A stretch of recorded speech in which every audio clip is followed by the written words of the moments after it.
Hello and welcome then from Aintree Racecourse as we look ahead to the 2022 Grand National on behalf of bestofbets.com. I'm Jonathan Doidge, and joining me to look at the great race is a man who, well, as you know, if you watched our podcast earlier in the week, famously finished second on a couple of occasions, most notably on 49 years ago to this week on Crisp in Redrum's first Grand National win. He's nodding. And he's very welcome to join us once again. Richard Pittman, good morning, Richard. Hi, Jonathan. Yeah, isn't it crazy how we're still talking about Crisp after all those years? It's just, it grabs people and still does. It just was, it still is, was and still is a joy to watch you and the horse in unison jumping these, or those, as they were then, massive fences. As if they weren't really there, with such fluency, bounding along, clearly enjoying himself. And unfortunately, well, from everybody's point of view, I think we know the end result. But we're looking for the end result come Saturday at around about just before 5:30 for the 2022 Grand National. The runners have been declared. And, well, let's have a look at those leading contenders, at least in a little bit more detail. Now, Snow Leopardess, I know you mentioned in our first pod that she'd be a great story, wouldn't she, the mare? She's won 3 from 3. And since the decks have come out on Thursday morning, she's been supported again, and I think is now the clear favourite. Charlie Longsdon trains. Aidan Coleman will take the mount. And of course, we talk about the story of a mare here, Richard, winning the race, but for Aidan Coleman, what a thing it would be for him as well. Famously turned down the ride on Mon Mome, didn't he, a few years ago when Liam Treadwell was the lucky jockey? Yes, it's a great position to be in, to have two, horses to choose between. But going back to Snow Leopardess, there's so much of this story, and isn't Aintree all about fairy stories? Now, not only is she, big, strong, galloping, has won over the fences a couple of times, I think now. Having gone to stud, had a foal who's now 3 and come back and been as good. It doesn't happen very often. But there was more than just having a foal. They took 2 embryos off her and sent them off to a surrogate mother, and the stallion is an Olympian 3-day eventer. So wouldn't it be amazing if she wins the Grand National, Randox Grand National, and eventually something out of her wins an Olympic 3-day event medal? But she wants the rain now. Jonathan, you're up there, I'm at home. First time I've missed since 1967. How much rain have you had? We had a fair bit overnight. I'm not sure in terms of millimeterage, but I know that the clerk of the course was aiming for ground just on the soft side of good. So very good jumping ground. I was talking to Bob Champion, of course, 1981 winner, a little bit earlier this morning, and he said the ground never gets too firm here, despite the fact that Mr. Frisk won when it was officially good to firm. They'll never let it get to that state again, at least on an official going description, will they? But I think it'll be perfect jumping ground, spring jumping ground. Good. Well, there are no excuses from anyone. A horse that wants to cut in the ground, as indeed Snow Leopardess does, it shouldn't be any excuse if they can get their toe in a bit. No, I don't see that. No, surely every chance. Every chance then for Snow Leopardess. Now, I know you were quite sweet on the chances of another one of the leading lights in the market, the Ted Walsh trained JP McManus owned, any second now. Yes, I mean, what a race he ran last year. And Ted Walsh, amazing man, very upfront. And I looked at the stats the other day. He's only had 3 winners as a trainer this season. But that's irrelevant because he has a small stable these days, so it's not a stat that you expect him to have 40 winners because he hasn't got the ammunition to do that. But this horse's run last year, couldn't fault it. And the horse that won the race, Manila Times, hasn't fired yet this season at all, has it? No, it's disappointment, isn't it? An F and a P against the name. But any second now. It's a strange sort of horse as well when you look at his form profile, in that he doesn't always run over extreme distances. He's got a fair bit of 2-mile form in there, but Ted Walsh seems to be able to get him to stay. Well, Jonathan, most trainers will work backwards from the Grand National. It's not an afterthought, and that's why horses will be running an odd hurdle race to protect their handicap mark or to freshen them up. No, there are lots of reasons why slogging round in other 4-mile races is a no-no in a way for me, because it takes so much out of them. No, you want a horse coming here who goes to the start and says, come on, bring it on. You know, you don't want one saying, oh, not again.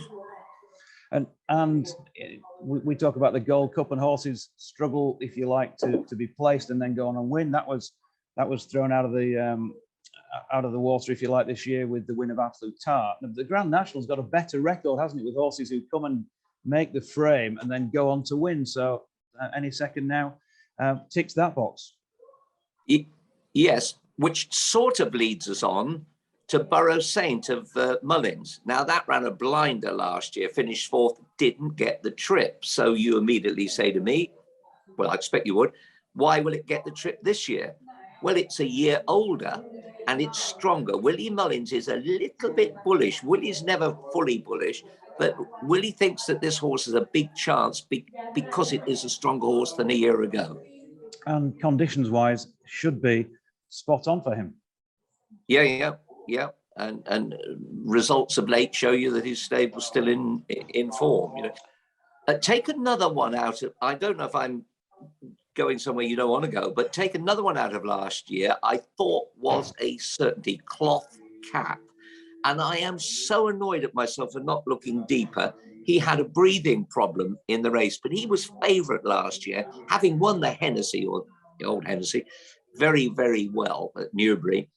And he is trained at John Joe's yard, Jonathan, about, well, over half a mile away from the actual main stables, right down near John Joe's house. They've got open boxes there with individual paddocks so they can be in and out in order to, anything with a breathing problem, fresh air is the great thing. Now, I knew this. Why did it not just ring a little bell in my head? Well, he's got a potential problem. It didn't at all, because I thought, yes, he's got a problem, but that's the way they're training him. That's correct. And I dismissed it, and I was totally wrong. But he's slowly coming back this season after a couple of moderate runs. You know, he ran all right last time. Yeah, he's back. He's got cheek pieces on for the first time this time around.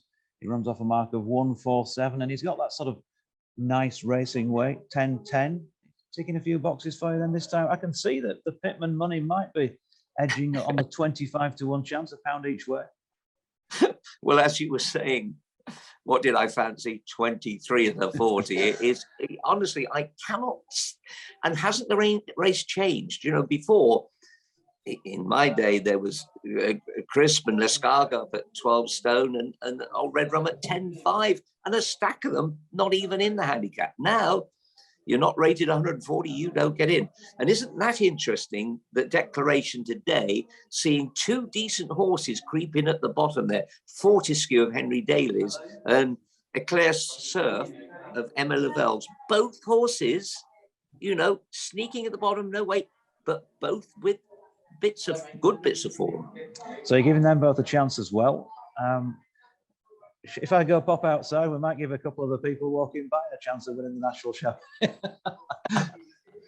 So Eclair Surf, I mean, definitely one to talk about. Rated 143, as you say.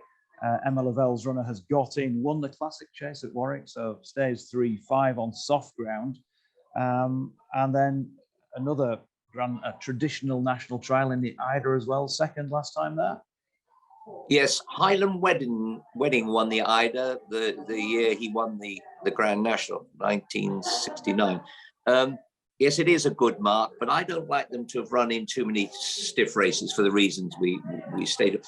Fortescue is a huge horse, you know, massive, and it's not right when hurdlers are running and they say, oh, he's made like a chaser. You don't have to be big to be a chaser. You need the heart. You need to want to come and do it, you know, rather than being big. So Fortescue, big, to me, that's irrelevant. He's a horse on a low weight. From a trainer in form, Henry Daly, from a small-ish string, middle-sized string, has had a good season. He has, hasn't he? Yeah, he's really come back this year. Gordon Elliott had a good season, although his Cheltenham wasn't as good as some of his recent Cheltenhams, and there's been much made of his strings lack of form since the Cheltenham Festival. Can he come back? He's got 2 runners in the top 4 in the betting here, surprise, surprise. One of them, Jigginstown owned, Delta Work, and the other one, Escaria 10. Yep, both with good form. You know, Escaria 10's been coming to the boil just at the right time, I think. He was mid-division in the Thyestes, won by Longhouse Poet, who was a big chance today, and then came out and ran a much better race. I think he had, should we say it's an educational run in the Thyestes. And in fact, on that score, the horse I bought for my Americans who we buy for, Franco de Port, was in this race, and we've decided to pull him out. He was second behind Longhouse Poet, only beaten half of it. And we pulled him out because he had at the time, he's 161, had a lot of weight. We knew the top ones were coming out. And the youngest horse to run in this race can be 7. And his actual birthday isn't until May or something or other. So he'd have literally been a 6-year-old. And we thought it would be going to the well too soon. You know, anyway, that's irrelevant, but I'm just saying why some horses turn up and others don't. You know, you can keep your powder dry. The only thing is that come next year, you'll say to me, where's Franco de Port? And I'll say, well, I'm afraid he got a leg or whatever. You know, horses, if they're right, you should run them. But so going back to Escaria 10, big chance. For me, he has been brought along solely for this race. And the other one, of course, God, what was the horse that won at Cheltenham? Delta Work. Delta Work, sorry, I'm Gaga. Had a very hard race. And he was one of my, I don't bet very much, but I had an accumulator that day, and Delta Work was the last one of them, which obliged them very nicely. But he did have a very hard race, didn't he? He did. He is a class horse. And we talked the other day about the Grand National that you were in, and what a great race it was. And when you consider that Lascarga was 3rd, having won 2 Gold Cups, we've seen the demise, sadly, of a couple of Gold Cup winners. I mean, I remember as a child being in tears when Alverton lost his life in this race, having won the Gold Cup, because John Joe O'Neill was everything to me as a child. He was a sort of schoolboy, you know, hero type. And of course, synchronized, you know, since then as well. So Delta Work isn't a Gold Cup winner. It's an Irish Gold Cup winner, but he is a multiple Grade 1 winner. And what I'm really trying to say in a long-winded way is he's the class horse in this field. I totally agree. It just worries me about the proximity to Cheltenham, having had a hard race. And you know, Jonathan, you can't tell. You don't go out and gallop them after Cheltenham with such a short gap. Turn them out for a week daily for, you know, a bit of grass, a bit of tender loving care, then do a bit of work. You can't make them any fitter. They're already fit, but you've got to keep them mentally right. And that is a very difficult thing. And they could be jumping and kicking, turn them out in the paddock, yay! And you haven't galloped them. Very difficult to say if they're well or not well. If they're not well, you'd know it. And they're jumping and kicking, but that could be hiding an inner core. Because in this race, you don't get many of this distance. Lots of horses can get 4 miles.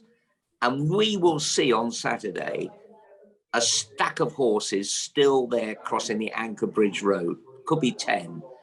And it's then when you face those last 2 and that 494-yard run-in that the true stamina comes into play. So that's when, if a horse has had a hard race, you know, it's the last bit of a marathon for you when you're running one. And that's, you know, so often with this race, the imponderable, isn't it? We often get lots of the runners have never quite had to try and stay 4 1/4 miles on a race course before. So proven form is a bit of a tick in the box. Quite often they'll stay 4, but as you know, those last few strides can make all the difference. They can. Incidentally, this has nothing to do with betting or anything else. They're unveiling a statue to Dick Francis today, going back to the Devon Lock days. That'll be exciting. Anyway, we'll move on from that because that's so far in the history.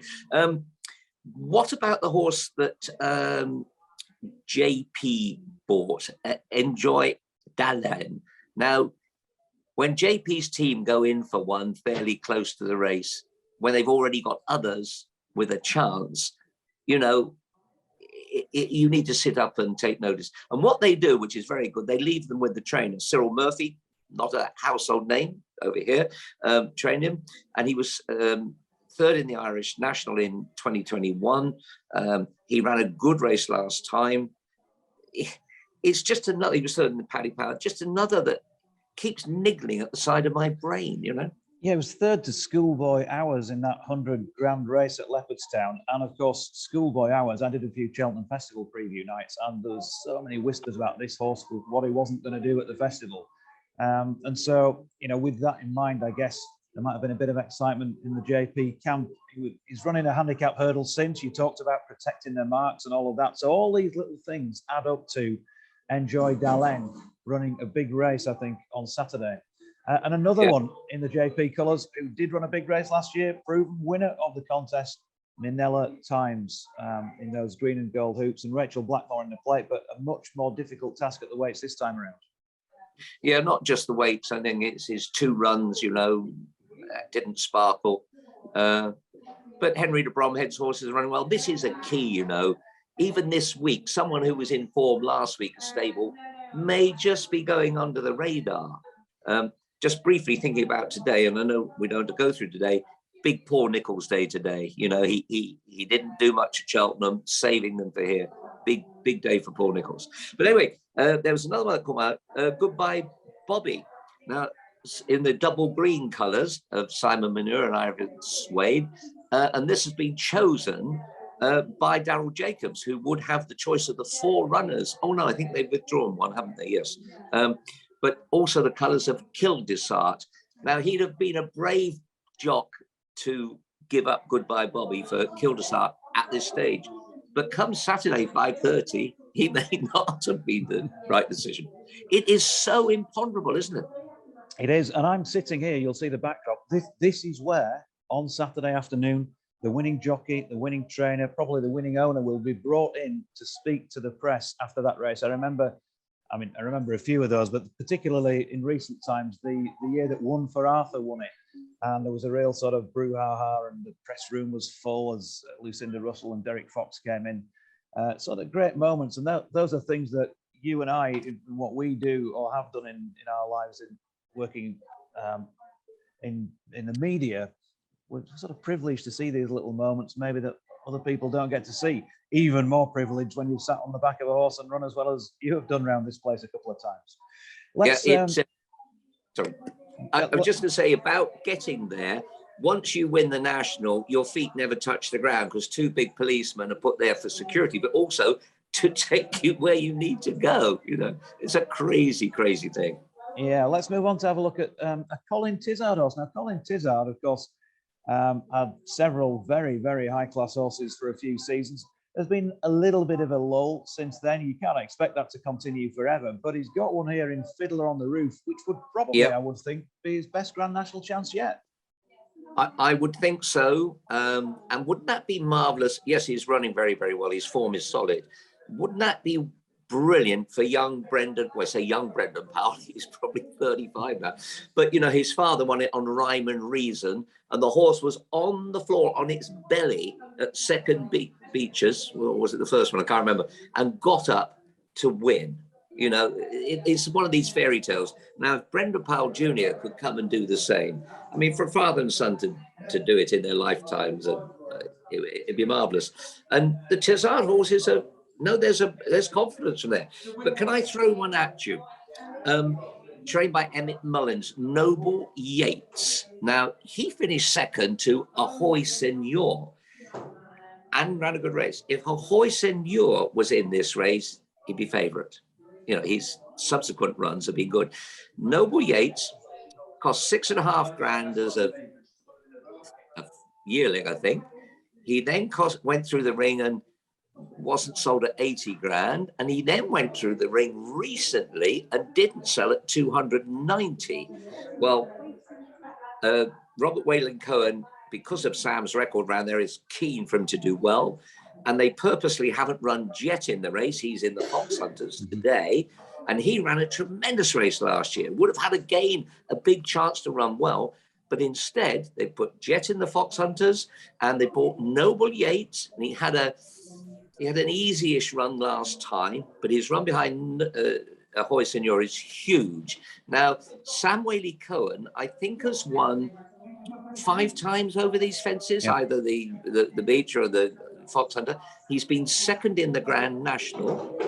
His record would be as good as any professional jockey. He's a horseman. He hunts a lot, you know.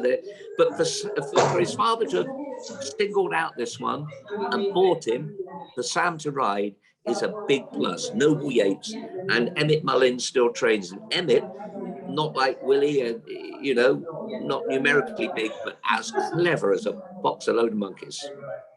So that's 17 of Richard's 23. We've still got the other half dozen to complete. So, okay, we've looked at just about everything in the top dozen in the market. One we haven't looked at so far is the Martin Brassil trained Longhouse Poet, who won the Thyestes. And when we think about the Irish route to the Grand National, it's often the Thyestes and the Bobby Joe, isn't it, in terms of the races that they like to trial them in over there. He won that race back in January at Gorham Park. That's 3 miles and a furlong. It was on soft ground. I think you can put a line through his Grade 2 hurdles run last time. And he's a 16-1 chance and has been supported in recent weeks. Yep, good trainer, Martin Brassil. And we covered him a little bit earlier when I said Franco de Port was second to him and he's waiting for next year. Nice, good, strong horse. And you know what we were saying about preparing them for the race and working backwards. The fact he had a run in a hurdle race last time was a yippee. You know, it's not all about a slog. He showed in the Thyestes he can stay, he can jump, go in with a bit of cut on the ground. So that was a day out at the seaside for him, you know, to run in the hurdle race. Yeah, another with a big chance. I mean, it's going to be a bookmaker's dream this year unless the 2 favourites win. Otherwise. Yeah, it's as open as you can get. And another one to consider, ran really well at the Cheltenham Festival last month. Another in the Jigginstown colours, and a novice running around. I mean, you just would have been unthinkable back in your day, but I guess with the fence modifications and all the rest of it these days, it's less risky. And that is Run Wild Fred. He's only run in 11 chases, but as I say, he's got some classy form on the board and was second in what we used to call the 4 mile, and now the 3 mile sixer at the Cheltenham Festival. Yes. Yeah, he hasn't lit my fuse, but you have to respect the connections. Of course you do. Just touching on this point, there's been a bit of controversy on Twitter about how can one trainer run 7 horses or 9 horses or 4 horses? And the answer is very simple. If he didn't train all those 7, they'd still be running because they're weighted to run. They'd be running for other trainers. So you've still got to take them on, you know, so that argument doesn't, I mean, you could not say to a trainer, you can only run 3 horses. It'd be illegal, I would say. So yes, he's not a horse that has touched me, but here's one to throw at you.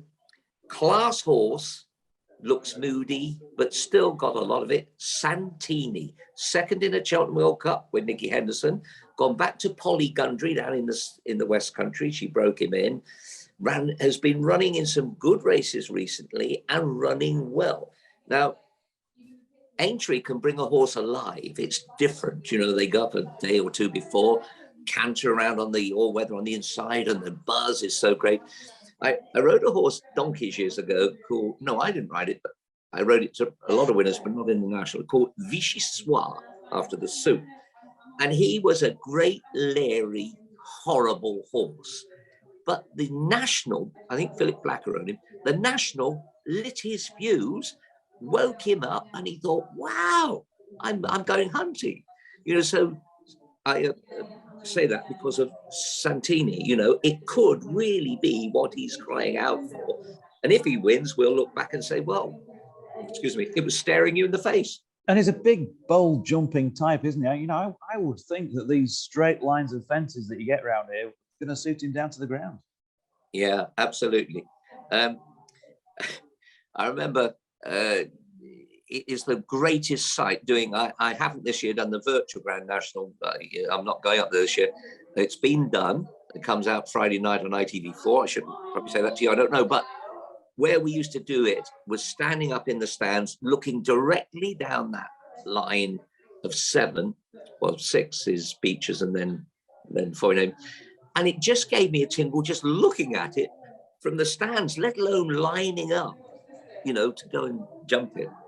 It is. I mean, it's just a fantastic place. I was lucky enough to be right level with the line on the first tier of the stand when Tiger Roll won his first national a few years ago. And just to see the whole place filled, the sun shining at entry, you know, the race developing as you do out there somewhere in the sticks where you need your binoculars because it's so far away at the far end of the race course, and then coming back towards you. It's one of those memories, just like the first national I ever saw, standing by Beecher's Brook when West Tip came down with Richard Dunwoody as an amateur on board the year before he went on to win it.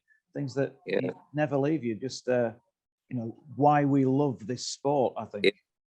Just, do you know what, from headquarters, what sort of money, what's being backed with your firm today? No, nothing through information-wise on that, I'm afraid, at this moment in time, no. But I would think there'll be a fair percentage of coin going on Snow Leopardess by the sound of things to get her to head the market. I mean, she was double, if not bigger, that price only a week or so ago, but people have now got hold of that story, haven't they? And they're running with it. The bookies will probably be hoping that something else, that she runs really well, but something else wins.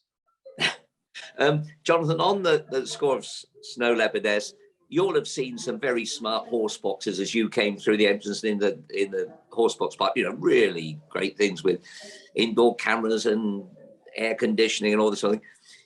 The owner and breeder, and she's had the family for 60 years, Marietta Fox Pitt, has actually already taken her trailer up, you know, little trailer behind her Land Rover, because the horse is going back to her for the summer after this very, very race. I mean, but you see it at Cheltenham now and again, all these, you know, £300,000 horse boxes, and then a little Aoife Williams trailer.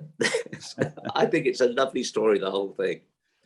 Let's just hope on Saturday that everything that starts comes home safe and sound and we get the great race that the Grand National deserves. Is there anything else that we haven't mentioned yet that you'd like to cite as having a bit of a chance among those 23 that you've listed? No. I mean, I think I've tried to pick out the outsiders that I like, being Kildesart. Oh, what about L'Empressé? You know, Venetia's. I mean, she'll have 2 runners now in the race, obviously, but solid form, that one, you know, trainer in form, long as there's a bit of cut in the ground. How do we explain that, or how does she explain it, that her horses every year after year after year win when the ground is soft? Crazy, isn't it? It's just a national hunt phenomenon, isn't it? That continues year on year. Okay, so I guess at selection time, you can pick as many as you like, but probably if you can keep it to 3 or 4 that you most fancy for the big race. Okay, right. Well, I've just got my little pad here and put my glasses on. I like Any Second Now a lot. I like the Grey Mare, Snow Leopardess. I like Longhouse Poet. And I'd have to go for, you know, the outsiders. Kildesart is one of them, and probably Santini with a bit of a punt behind it, you know. Okay, so that's 5 of them from Richard. Kildesart, Santini, Longhouse Poet, Snow Leopardess, and Any Second Now, which sounds to be the gun to the head selection. In reverse order. Okay. And for me, it would be a great story to see a horse back up winning a Grand National with Rachel Blackmore on. I'd like to see Minella Times come back and do it again. I think it's a very difficult task given the form so far this year. So I think so. I take your point about Delta Work having a hard race at Cheltenham, but I like him. I think he's top draw in terms of what we've got on offer in this field. So he's going to be one of my 4 against the field, Delta Work, for the Gordon Elliott team. I also do like Fiddler on the Roof for Colin Tizard. I think that what we were talking about in terms of Enjoy Dalen looks very interesting in how Yeah. they've got him to this race to Yeah. get him right on the day, and he will be number 3 for me. And then we're probably going to really sink this one's chances, but we're both going here for Longhouse Poet as well, because we Yeah. also think that he has got pretty solid claims. So there's 4 for me against the field, 5 from Richard. Mr. Pittman, it's always a pleasure, and it has been so again. Can I just chuck in a few for today? You can after No? we finish recording this. Okay. But what I'll say is, for the Grand National 2022, thanks for joining us on bestofbets.com. Best of luck with your selections. You might not fancy anything that Richard or I put forward, but from me, Jonathan Doidge, and from Richard Pittman, it's have a great Grand National of 2022, and goodbye for now.